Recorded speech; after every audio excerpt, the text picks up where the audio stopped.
आज अतिशय आनंदाची गोष्ट आहे।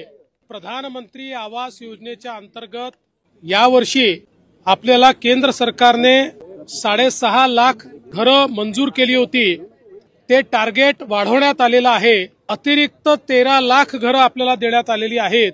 एकूण आपण विचार केला तर जवळपास यावर्षी केंद्र सरकारच्या वतीनं महाराष्ट्रातल्या गरिबांकरता, कच्च्या घरात राहणाऱ्यांकरता, बेघरांकरता एका वर्षात 20 लाख घरं देण्याची अनाउन्समेंट आताच केंद्रीय ग्रामविकास मंत्री आदरणीय शिवराज सिंग चौहान साहेबांनी केलेली आहे।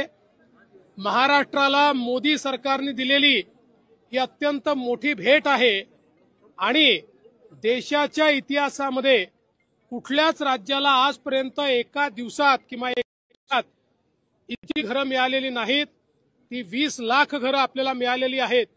खरं म्हणजे आपल्या आवास प्लस मध्ये 26 लाख त्या ठिकाणी लोकांचं रजिस्ट्रेशन आहे। आता ही 20 लाख घरं मिळाल्यामुळे आता फार कमी आपल्याकडे त्या यादीतले बेघर लोक राहतील, जे पुढच्या वर्षी आपण कंप्लीट करू शकू। त्यासोबत एक अजून महत्वाची अनाउन्समेंट त्यांनी केली आहे की पूर्वी सर्वेक्षणामधले जे निकष होते ते निकष देखील आता त्या ठिकाणी डायल्यूट करण्यात आलेले आहेत।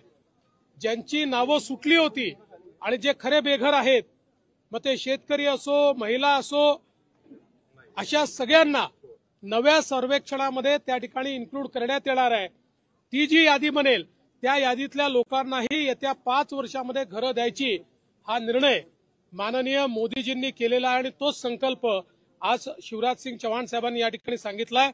मी महाराष्ट्राच्या वतीनं माननीय देशाचे प्रधानमंत्री मोदीजी आणि केंद्रीय ग्रामविकास मंत्री शिवराज सिंग चौहानजी या दोघांचेही मनापासून आभार मानतो की आज 20 लाख घरं त्यांनी महाराष्ट्राकरता दिली आहेत।